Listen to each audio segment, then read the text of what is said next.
అధిక బరువు అనేక సమస్యలకు కారణం. సాహితీ యోగా ఆన్లైన్ క్లాసులో జాయిన్ అవ్వండి. Hi, welcome to healthy talks with Suji.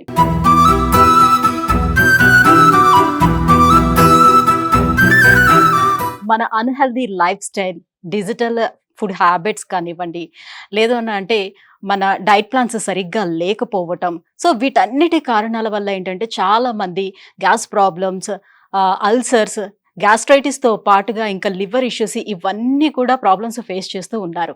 So ఈ విషయాలన్నీ కూడా డిస్కస్ చేసేందుకు మనతో పాటు ఉన్నారు 50 సంవత్సరాల అనుభవం గడించినటువంటి very senior and famous gastroenterologist doctor Guru N Reddy garu, continental hospital founder and chairman మనతో పాటు ఉన్నారు. సార్ తో మాట్లాడేద్దాం. Hello sir. I'm fine, Amma. How are you? Yeah, good sir. Good. So మన పెద్దవాళ్ళందరూ, పూర్వీకులందరూ కూడా ప్రతి సంవత్సరం పచ్చళ్ళు అనేది తయారు చేసేసి పెట్టుకొని ఉంచుకునేవారు. సో పచ్చళ్ళు తింటుండేవారు. సో మంచి స్పైసీ ఫుడ్ కూడా తింటుండేవారు. సో వాళ్ళకి ఏమయ్యేది కాదు కదా. ఇప్పుడు ఎందుకు పచ్చళ్ళు అవన్నీ తినద్దు, స్పైసీ ఫుడ్ జోలికి వెళ్ళొద్దు, బయట ఫుడ్స్ అవన్నీ తీసుకోవద్దని ఎందుకు చెప్తున్నారు? చెప్పేవాళ్ళు పిచ్చోడు. ఇటువంటి సందేశం మనం ప్రజలకు ఇలా ఇస్తుంటే, నేను చెప్పాను కదా ఇంతకుముందు, ఈ కన్ఫ్యూజన్లో ఈ మధ్యలో పాడ్కాస్ట్ బాగా ఎక్కువయ్యాయి. ఓకే, ఎవరు ఇష్టం వచ్చినట్టు వాడు చెప్తున్నాడు. ఓకే, ఎక్కడ రాసిందమ్మా పచ్చళ్ళు తినకూడదు అనేసి? సరే, మీకు ఏమైనా జబ్బు ఉంటే, హార్ట్ ఫెయిలియర్ కండిషన్ ఉన్నప్పటికీ, బ్లడ్ ప్రెషర్ ఎక్కువగా ఉన్నప్పటికీ, కిడ్నీ ప్రాబ్లం ఉన్నట్టు, సరే పచ్చడిలో ఏముంటుంది? ఎక్కువ కారము, ఉప్పు. So salt is one of the things we recommend కదా. పచ్చళ్ళతో జాగ్రత్త పడండి. అసలు ఫస్ట్ ఎందుకు చేసేవాళ్ళం పచ్చడి మీకు తెలుసా? సో రీజన్ ఫర్ పచ్చడి ఈస్, మ్యాంగో ఒక సీజన్లో వచ్చేది. అండ్ పచ్చడి పిక్లింగ్ అంటాం, పికిల్స్ అంటాం కదా ఇంగ్లీష్లో. సో పిక్లింగ్ అన్నప్పటికీ, what are you pickling? You are pickling a fruit, pickling a vegetable. Meat also you can pickle.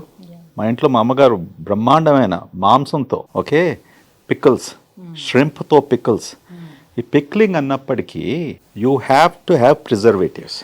Okay, so what is ఉప్పు ఏం చేస్తుంది, ఈ కారం ఏం చేస్తుంది? It's a preservative. సో అందుకొరకు సంవత్సరానికి ఒక్కసారి మనము మామిడి పండ్ల సీజన్లో వెజిటబుల్స్ ప్లేస్కి వెళ్ళేసి, అది కూడా ఆ సీజన్ అప్పుడు ఆ టైంలో 2 months ఉండేది పికిల్స్ పెట్టడానికి. సో అప్పుడు పికిల్స్ పెట్టుకుంటాము. అది 1 year, 2 years, 3 years ప్రిజర్వేటివ్ వల్ల ఉంటుంది. అందుకు కూడా సాల్ట్ ఎక్కువగా ఉంటుంది. సో మనం ఎంత తింటాం? ఇప్పుడు తినేవారు it's a small piece of this thing for a taste. So I don't know why they should restrict it. And అది పక్కకు పెట్టండి.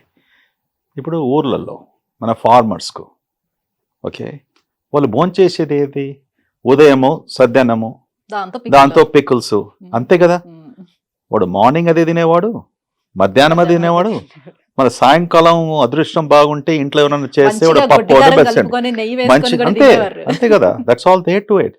అది తిన్నందుకే వాళ్ళంత సన్నగా ఉండి, యూనో, వాళ్ళకి ఇవన్నీ డయాబెటీస్, ఒబిసిటీ ప్రాబ్లమ్స్ ఎక్కడుండే? వాళ్ళు తొందరగా ఏజ్లో చనిపోయినప్పటికీ ఇన్ఫెక్షన్స్తో, టీబీ అని, లేకుంటే వేరే నిమోనియా అని, లేకుంటే ఫ్లూ సీజన్లో వచ్చినప్పటికీ, you know, doctor clinics and hospitals doctors లేకపోవడంతో కాంప్లికేషన్స్ వచ్చి ఇన్ఫెక్షన్స్ వల్ల చనిపోయేవారు. బట్ ఈ chronic diseases, long term diseases ఎక్కడుండేది? వాళ్ళకు చాలా తక్కువ. So actually pickles protected them. Okay. Anything small in moderation you should eat. ఇప్పుడు మీరు డయాబెటీస్ ఉన్న వాళ్ళు కేక్ తినమంటావా రోజు వచ్చేసి? అనో కదా. ఓకే, ఇప్పుడు అందులో కూడా ఒకటి ఉంది, కొంతమందికి చాలా డయాబెటీస్ ఉన్నప్పుడు ఫ్రూట్స్ తినదు. అంటే పర్టికులర్ గా కొన్ని ఫ్రూట్స్ మాత్రమే సెలెక్టివ్ గా తినాలి అని. అబ్సల్యూట్లీ, దేర్ ఎన్నో ఫ్రూట్స్ ఉన్నాయి. ఇన్ఫ్యాక్ట్ ఈ ఫ్రూట్స్ విల్ బ్రింగ్ షుగర్ని ఇంకా బాగా కంట్రోల్ చేస్తుంది పేషెంట్స్కు. అండ్ డయాబెటీస్ కూడా బెటర్ కంట్రోల్ అవుతుంది ఫ్రూట్స్ తిన్నప్పటికీ, యూనో.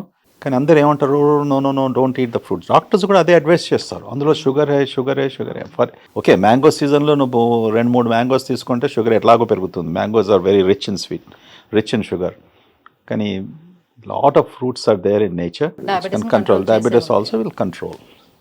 సో దేని గురించి కూడా చక్కగా కనుక్కుంటే, యూనో, ప్రాపర్ ఇన్ఫర్మేషన్ ఉంటే we should not worry about it.